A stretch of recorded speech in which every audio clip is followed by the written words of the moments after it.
We're here to demand an end to the war in Ukraine now. Negotiations and diplomacy, not more weapons and endless war. Hundreds of thousands of soldiers and civilians have died. Massive destruction of homes, hospitals, schools. As I'm sure all of us know, the U.S. has sent over $115 billion of weapons to Ukraine. The war keeps escalating. We're now sending tanks, and soon they're talking about sending fighter jets and long-range missiles. This is a crime against humanity. The Russian invasion was a crime, but the war was not unprovoked. NATO expanded to the Russian borders and invited Ukraine into NATO. Arming Ukraine is also a crime, especially when the U.S. and the West promised Russia that NATO would never move 1 inch eastward. We need to put ourselves in the Russian shoes. During the Cuban Missile Crisis, when Soviet Union put a missile in Cuba, the U.S. was ready to launch nuclear war. This was 90 miles from our border. Now we're right on Russia's border. All wars are based on lies. In both the United States and in Russia, the politicians and the mass media have whipped up war fever in their population. The goal on both sides is victory, which will only mean endless war and endless death and destruction, and even nuclear war. Every day, the risk of nuclear war is greater. The doomsday clock has moved to 90 seconds to midnight.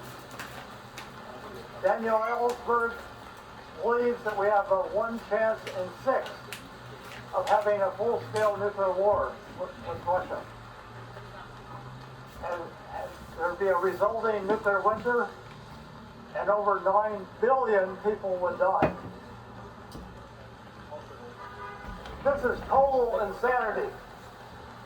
To risk billions of lives of people in this and all future generations is unacceptable for any purpose whatsoever, and a crime against humanity. A little bit more.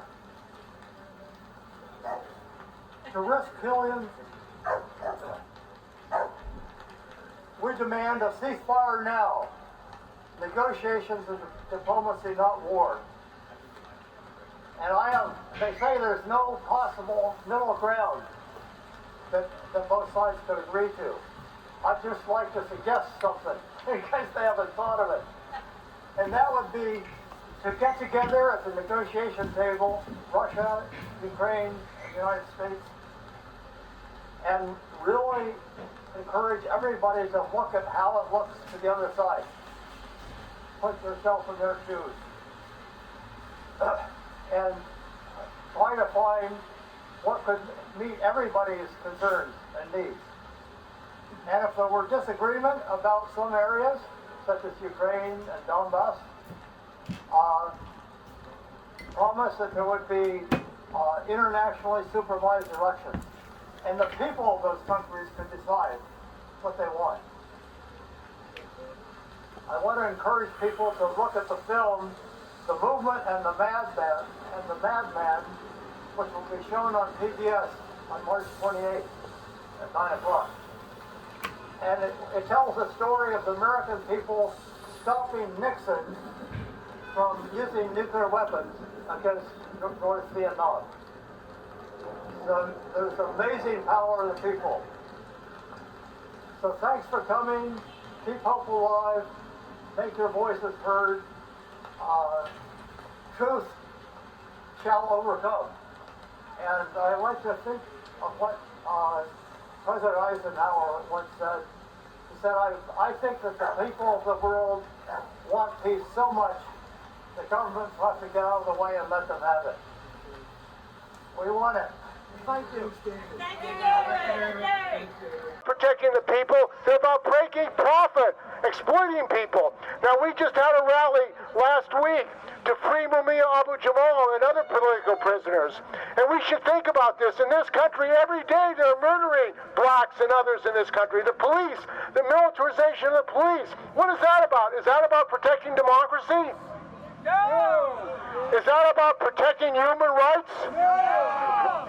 So if they can't even protect democracy and human rights in this country, how are they going to protect it in Ukraine?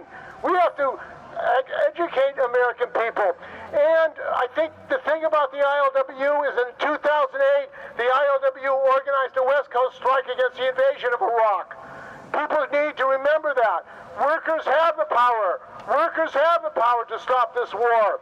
In fact, the Italian workers also had a strike against the war. We need to organize in the Labor Council in San Francisco and the AFL-CIO to demand our workers, our unions have to stop this war by using their power. That's the power to stop the war. And the other thing, as we all know, is that the Democrats, Republicans are together. It's a bipartisan war policy. You know, they have unlimited money for more war in Iraq and Ukraine. $115 billion while people are dying in the streets of San Francisco. People are homeless in this country. People in Palestine, East Palestine, are being poisoned by this government. And the government covered up. The EPA covered up. I mean, imagine. They knew they were blowing up, creating a nuclear bomb. They were nuking the town. And then they tell the people, the accountant, go back, it's safe. And you have the EPA drinking the water there. And who's testing the water? It's Tetra Tech, the same company in San Francisco at Treasure Island and Hunters Point that covered up the radioactive contaminants at Treasure Island and Hunters Point. This company is a lying criminal company, and two of their executives went to prison in San Francisco because of committing fraud. And these are the people testing the air in East Palestine. What is this about? It's about profiting off the lives of people. We have to educate workers. Our enemy is not the Russians. Our enemy is not the Chinese. Our enemy is right here in the United States, right here in Washington, D.C., the billionaires who run this country and the world. They are destroying this world for profit. They're moving us towards a nuclear war for profit. The war profiteers make money every bomb that's dropped. Those bombs are hurting and killing people. They're not helping the people of Ukraine. They're helping the profiteers who make money for war. So we need a workers' party. We need a political alternative, and that is a great danger. There's a political vacuum in this country. All we have is the Democrats and Republicans.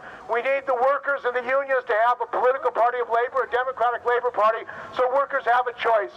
We need a choice in 2024. We need a political alternative. We cannot afford another year or two with these Democrats and Republicans. They're working to hurtling the world towards world war. We have to stop it. Workers to the arms, workers to organize and take action. The ILWU has led the way, and we hope to work with them for further action of the working class in this country. Solidarity, no war, end the bombs. Thank you, brothers and sisters. Stop the fucking war!